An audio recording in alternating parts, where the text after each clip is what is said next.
பிரீத்தி அவர்கள் பேச வருகிறார்கள். எல்லாரும் கைகளை தட்டி அவர்கள் வரவேற்போம்.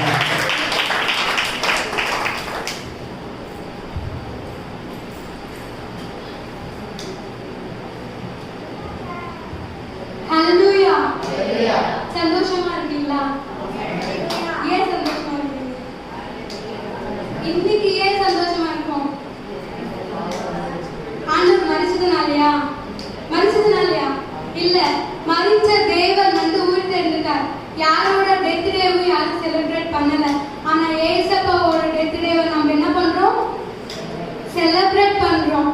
ஏன்னா அவர் மரிச்ச தேவன் மரிச்ச வண்ணமா உயிர் தெரிஞ்சிட்டார்.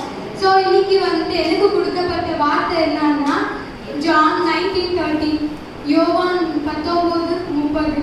இயேசு காடியை வாங்கின பின்பு முடிந்தது என்று சொல்லி தலையை சாய்த்து ஆவியை ஒப்புக் கொடுத்தார். இதோட இது என்னன்னா இட்ஸ் ஃபினிஷ், முடிஞ்சது. 6வது வார்த்தை வந்து எனக்கு கொடுக்கப்பட்டிருக்குது. இந்த வாய்ப்பு கொடுத்த தேவனுக்கும் சபையாருக்கும் ஊழியக்காரனுக்கும் என்னோட நன்றியை தெரிவிச்சுக்கிறேன். ஸோ இந்த வார்த்தையில என்ன ஆண்டவர் வந்து 6வதா சொன்னாருன்னா எல்லாமே முடிந்தது, முடிச்சுட்டாங்க அப்படி இந்த வார்த்தை இல்லை. அது ஒரு இப்போ ட்ரெண்டிங்காக போயிட்டு இருக்கு, முடிச்சுட்டாங்க அப்படின்னு சொல்லிட்டு.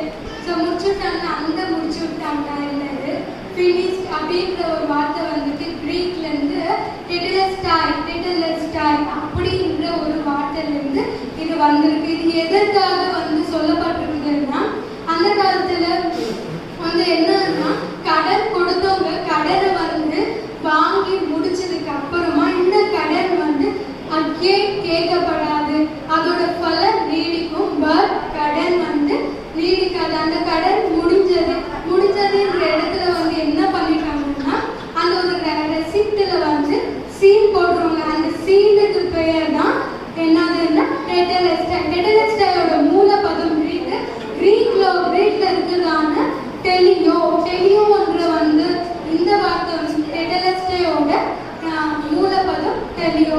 ஸோ இது எதற்காக பயன்படுத்தோம்னா கடன்.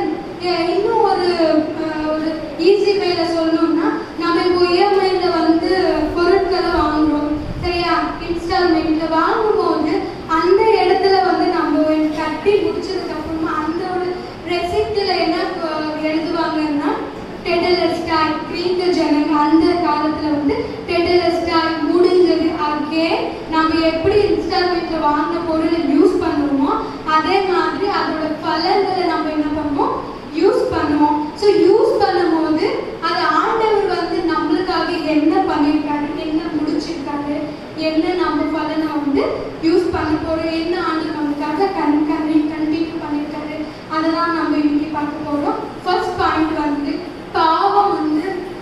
பாவம் வலி தீர்ந்தது, தைரியம் வந்து தந்தார். பாவ வலி தீர்ந்தது, தைரியத்தை தந்தார். ஃபர்ஸ்ட் பாயிண்ட் வந்து பாவம் வந்து தேவனை தூரம் பண்ணல. பாவத்தில் இருந்து தேவன் கிட்ட இருந்து பாவம் நம்மள என்ன பண்ணுச்சுன்னா தூரம் பண்ணுச்சு. அகைன் சொல்றேன், பாவம் தேவனை தூரம் பண்ண, தேவன் கிட்ட இருந்து பாவம் நம்மள தூரம் பண்ணுச்சு. ஆதாம் வந்து பாவம் செஞ்சும் போது ஏசப்பா ஆதாமே நீ எங்க இருக்க அப்படின்னு கேட்கும் போது ஆதாம் வந்து தன்னைத்தானே மறைச்சிக்கிறான்.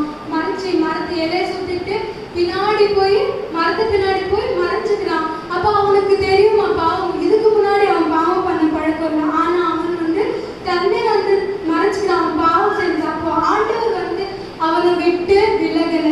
ஆதாம் தான் பாவம் என்ன பண்ணுச்சுன்னா தேவனை விட்டு தூரம் செஞ்சுச்சு. ஸோ தேவன் வந்து நம்ம வேண்டாம், நீ அங்கே பாவம் செஞ்சுட்ட அப்படின்னு சொல்லவே இல்லை. அப்போதான் வந்து Hebrew 10:10 படிப்போமா? இயேசு கிறிஸ்துவோட சரீரம் ஒரே நேரம் பலியிட்டதுனால அந்த சித்தத்தின்படி நாம் பரிசுத்தமாக்கப்பட்டிருக்கிறோம். என்னாக்கப்பட்டிருக்கோம்? பரிசுத்தமாக்கப்பட்டிருக்கோம். திரும்ப அந்த பாவ பலி நம்மளோட வாழ்க்கையில ஆண்டவர் பலி ஒரே தரம் பலியிட்டதுனால அந்த ஒரு பாவம் நம்மள தொடராது. இப்போ வந்து என்ன தொடரும் அப்படின்னு நம்ம பார்க்கலாம். Hebrew 10:20 அந்த மார்க்கத்தின் வழியாய் பிரவேசிப்பதற்கு அவருடைய இரத்தத்தினாலே நம்மளுக்கு தைரியம் உண்டாயிற்று. தைரியம் உண்டாக்கு. ஆமென். அல்லேலூயா. அல்லேலூயா. என்ன உண்டாயிருக்கு? தைரியம் உண்டாயிருக்கு. அவருடைய ரத்தத்தினால பாவம் நம்மளுக்கு இனிமே தொடராது. தைரியமா நம்ம ஆண்டோட சந்நிதிக்கு போகலாம். திரைச்சாலை அடைந்து என்ன பண்றாரு ஆண்டவர்? தைரியம். பயந்துட்டு இருந்த ஆதாம் இன்னைக்கு நீ தைரியமா வாப்பான்னு என்ன சொல்றாரு? தைரியமா நம்ம பிரவேசிக்க உதவி செய்கிறார். சோ கொலோசியர் 2:14 நமக்கு எதிரடையாகவும் கட்டளைகளால் நமக்கு விரோதமாகவும் இருந்த கையெழுத்தை என்னது? கையெழுத்து. அந்த காலத்துல என்ன போட்டாங்க? டெட்டலஸ்டாய் போட்டாங்கல்ல. அந்த டெட்டலஸ்டாய் ஆண்டவர் நமக்காக என்ன பண்ணிட்டாரு? பாவம் என்ற ஒரு ரெசிப்ட்ல பாவம், இந்த பாவம் செஞ்ச, அந்த பாவம் செஞ்ச, அங்க போன, இங்க போன, அவ்வளோ பாவத்தை ஆண்டவர் என்ன பண்ணிட்டாருன்னா டெட்டலஸ்டாய் அப்படின்னு போட்டு அந்த பேப்பர் என்ன பண்ணாங்க? கையெழுத்தை குலைத்து நடுவில் இராதபடிக்கு எடுத்து போட்டார்கள். சிலுவையின் மேல ஆணி அடிச்சு நம்ம நடுவில் அந்த பேப்பரை நம்ம தேடினாலும் இப்போ அந்த பேப்பரை இல்லவே இல்லை. நம்ம தேடினாலும் ஆதாம் செஞ்ச பாவங்கள் ஆண்டவர் எல்லாமே சிலுவையில என்ன பண்ணாரு? ஆணினால அடித்து எடுத்து போட்டார். இப்போ நம்மளுக்கு என்ன ஆண்டவர் கொடுத்திருக்காருன்னா தைரியத்தின் ஆவியை ஆண்டவர் நம்மளுக்கு நாளிலே கொடுத்திருக்கிறார். நாம இப்போ பாவம் ஸ்டாப் ஆயிடுச்சு. என்ன தொடருது? தைரியம் தொடருது. நெக்ஸ்ட் பாயிண்ட் பாவத்தை குறைத்து ஜெயத்தை தந்தார். இதுல எனக்கு சொல்ல நேரம் இல்லை. ரோமன் 6:14 பாவத்தின் மேலே ஜெயத்தை தந்தார். மனுக்குலத்தின் பாவத்தை எல்லாமே ஆண்டவர் சுமந்து தேவன் நம்மளுக்கு என்ன கொடுத்திருக்காருன்னா விக்டரி கொடுத்திருக்கார். 1 Corinthians 15:55 மரணத்தின் மேலே ஆண்டவர் என்ன பண்ணிருக்காருன்னா ஜெயத்தை கொடுத்திருக்கார். நம்ம இனிமே மரித்தவர்கள் நாம் எல்லாருமே ஒரு நாள் மரிச்சு போவோம். ஆனா மரிச்சவங்க நாம அப்படியே இருப்போமா? இல்ல. ஆண்டவர் இரண்டாம் வருகையில நாம மனவாட்டி சபையா நாம என்ன பண்ணுவோம்? எடுக்கப்படுவோம். நமக்கு நித்திய ஜீவன் ஆண்டவர் கொடுத்திருக்கார். மரணத்தின் மேலே ஜெயத்தை ஆண்டவர் கொடுத்திருக்கார். கொலோசியர் 2:15 படிச்சோல சாத்தான் மேல ஆண்டவர் என்ன பண்ணிருக்காருன்னா ஜெயத்தை கொடுத்திருக்கார். சாத்தான் மேல ஜெயத்தை கொடுத்த போது சாத்தான் அப்போ ஆதாம் ஏவாள வந்துட்டான். ஆனா இப்போ நமக்கு பரிசுத்த ஆவியானவரை என்ன பண்ணிருக்காருன்னா நம்மளுக்கு உதவியாளரா நம்ம பாவம் செய்யாதபடிக்கு ஆண்டவர் என்ன பண்ணிருக்காரு? பரிசுத்த ஆவியானவர் உதவினா மாம்சீகமானவர்தான். நம்மளுக்கு ஆதாமோட ரத்தம் இருக்கிறதுனால மாம்சம் வெளிப்படுறதுனால பாவம் தொடரும். ஆனா ஏசு கிறிஸ்து நம்மளுக்காக பலியாக உயிர்த்தெழுந்து மறுபடியும் போய் யார் அனுப்புறான்னு சொன்னாரு? தேற்றரவாளரை அனுப்புறேன் அப்படின்னு சொன்னதுனால பரிசுத்த ஆவியானவர் இந்த நாட்களில் நம்மளுக்கு உதவியாளராக இருக்கிற சாபம் சாத்தான் பாவம் நம்மளை தொடராது. நெக்ஸ்ட் சாபங்களின் மேலே ஆண்டவர் நம்மளுக்கு வெற்றியை தந்திருக்கார். கலாத்தியன்ஸ் 3:13 பாவத்தின் சாபத்தின் மேல் ஆண்டவர் நம்மளுக்கு வெற்றியை தந்திருக்கார். இனி நம்மளுக்கு பரம்பரை தலைமுறையா இருக்கிறதான சாபங்கள் நம்ம மேல தொடராது. பயந்துக்கிட்டு நம்ம இந்த சாபம் இருக்கு, அந்த சாபம் இருக்கு, எப்படிப்பா நான் இதை மேற்கொள்ளும் இந்த சாபத்தை?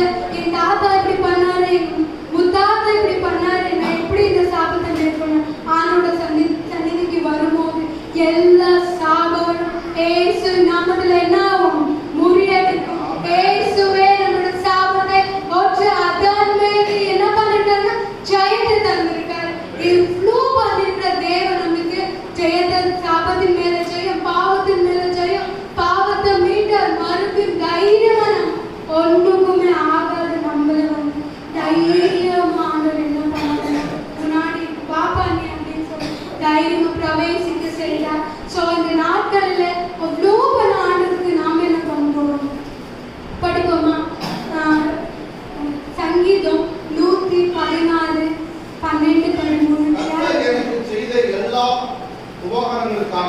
கர்த்தர் எனக்கு செய்த எல்லா உபகாரங்களுக்காகவும் அவருக்கு எண்ணத்தை செலுத்துவேன். அவருக்கு என்னத்தை செலுத்துவேன்? என்ன சொல்றது இந்த வசனம்? அவர் இவ்வளோலாம் செஞ்சுட்டாரு. இந்த ஆணி அடிக்கப்பட்டுச்சு, எல்லா வழி எவ்வளவோ இந்த காரியத்துல நம்ம தியானிக்கணும்னு நிறைய கேட்டிருக்கீங்க இது வரைக்கும். எவ்வளோ ஆண்டவர் அடிக்கப்பட்டார். அது அவருக்கு வீடு ஒரு அடியில நம்மளுக்கு வீணுச்சுன்னா நம்ம நிற்கவும் மாட்டோம், நிலைக்கவும் மாட்டோம். அப்படி இருக்கும்போது இவ்வளோ செஞ்ச ஆண்டவருக்கு அவரோட ரட்சிப்பின் பாத்திரத்தை நம்ம என்ன பண்ணணும்? சும்மாந்து சேவராக காணணும்.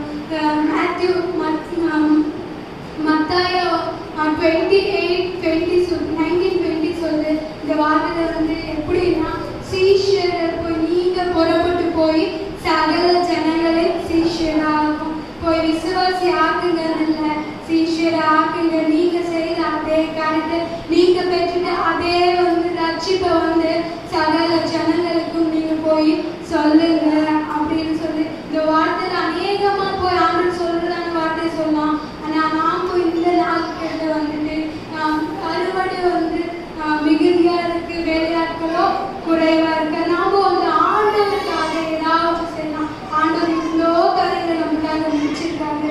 நாம என்ன முடிக்க போறோம்? ஆண்டவர் நமக்காக விட்டு போற காரியத்தை என்னன்னு நாம் இனிமே சிந்தி